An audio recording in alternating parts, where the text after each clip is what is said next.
Wait for that, man. Watch it. And here we are, about 10 years later, in the Russian tea room. To a reevaluation of what our national priorities are.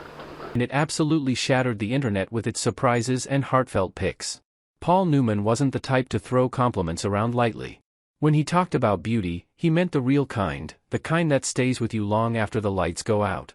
So when he finally shared his private list of the 8 most beautiful women he ever knew, right now, it's like number 1 was no surprise to anyone who knew him, Joanne Woodward. His wife.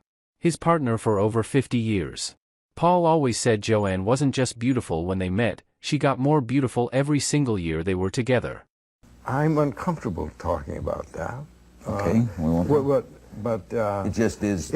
Most people that voted to condemn Israel and 4 that voted not to. They met on a movie set in the late 50s, fell hard, got married in 1958, and basically proved to Hollywood that real love can actually last. Joanne had this quiet strength and those intelligent eyes that Paul said could see right through him. To him, she was number 1 forever, no contest. Number 2, Grace Kelly. I suppose if you get into all the complicated reasons, it's, Those incredible cheekbones, she walked into any room like she already owned it, but never in an arrogant way. He said she had this special kind of silence that made everyone else feel loud. Grace went from being one of the biggest movie stars to actual Princess of Monaco. One ball, corner pocket. With those fierce blue eyes and that flawless face. Even when cameras were everywhere. He thought her beauty came from inside, from the way she carried herself with real dignity and kindness. Even after she left Hollywood, that elegance never faded. Number 3, Elizabeth Taylor. Pure fire. and we just kind of talk. Elizabeth lived big, she loved hard, fought hard, made mistakes in public and owned them. They did Cat on a Hot Tin Roof together and the chemistry was insane on screen. Off-screen he respected how she never apologized for being intense. I was always kind of just had a great work ethic. I think it's something that in my life from, I've had jobs since I was a little kid. Yeah, the FCC would object very strenuously, I'm afraid. Let alone the people. Paul said her beauty wasn't just the face, it was the unbreakable spirit that kept shining no matter what life threw at her. Number 4, Sophia Loren. Earthy, confident, and impossible to ignore. Paul worked with her and said she brought this warm, powerful energy to every scene. Sophia didn't try to be delicate or fragile, she owned every curve, every laugh, every opinion. A lot of doors off. Yeah, that's very cool. You ever go to the Big Top, you remember? Paul loved that she was just as comfortable talking about art and books as she was being glamorous on camera. He always said her eyes told whole stories without her saying a word. To him, Sophia proved that real beauty includes brains, heart, and zero fear of being fully herself. Those first 4 already show you Paul wasn't chasing surface-level stuff. He was drawn to women who had depth, who grew, who stood for something. Hang on, the next 4 are just as surprising. Or jump right in if you're new here. We're picking up Paul Newman's secret list of the 8 most beautiful women he ever confessed to admiring.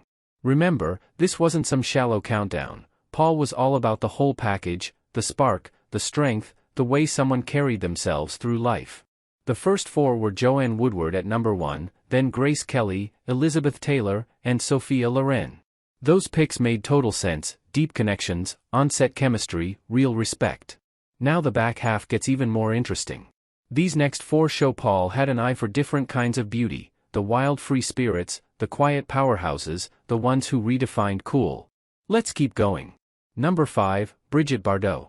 Man, Brigitte was a total revolution when she hit the scene. Paul called her this force of pure, untamed energy, like she didn't even know the rules everyone else was playing by, and she didn't care. In the late 50s and 60s, while most actresses were all polished glamour and perfect poses, Brigitte showed up with messy hair, barefoot vibes, and this natural, almost animal-like sensuality. She made, and God created woman in 1956 and basically invented the modern sex symbol who owned her own body and choices. Paul never worked directly with her on a film, but he crossed paths with her influence everywhere in that era, parties, festivals, the whole cultural wave. He loved how she just existed without apology.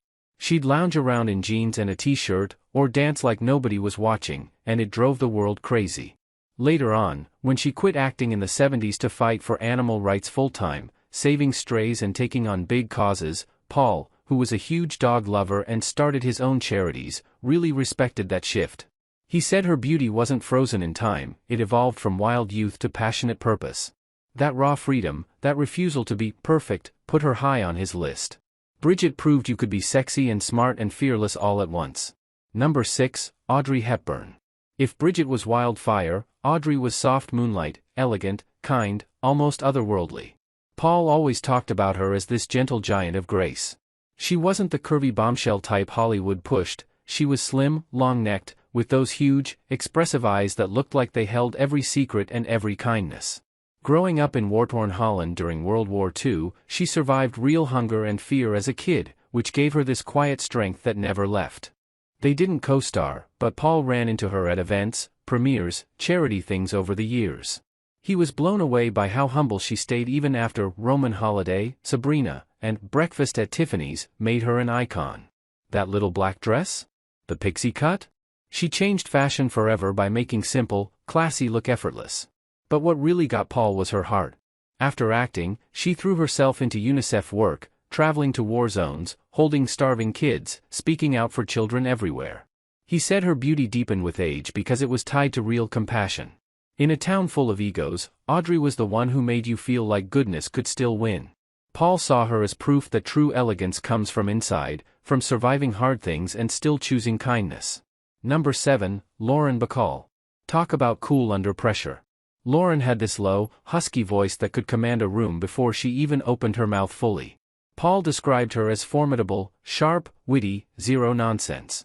She was only 19 when she met Humphrey Bogart on To Have and Have Not in 1944, and she stole the show with that famous line, "You know how to whistle, don't you, Steve? You just put your lips together and blow." Instant legend. Paul and Lauren were friends through the Hollywood crowd for decades, same parties, same causes. He loved how she never played the fragile flower, she was tough, opinionated, and always herself. After Bogey died, she kept going strong, Broadway, more films, even writing books. She became a big voice for liberal politics, standing up for what she believed in, mentoring younger actors. Paul said her beauty was in that unbreakable confidence. Those piercing eyes, that tall frame, that smoky voice, it all added up to someone who could stare down anyone and come out on top. In an industry that chewed up women, Lauren stayed fierce and loyal. To Paul, that kind of strength was incredibly attractive. Number 8, Ollie McGraw. Rounding out the list with someone a bit more modern for Paul's time, she exploded in the early 70s with Love Story. Ollie brought this fresh, emotional honesty that felt brand new.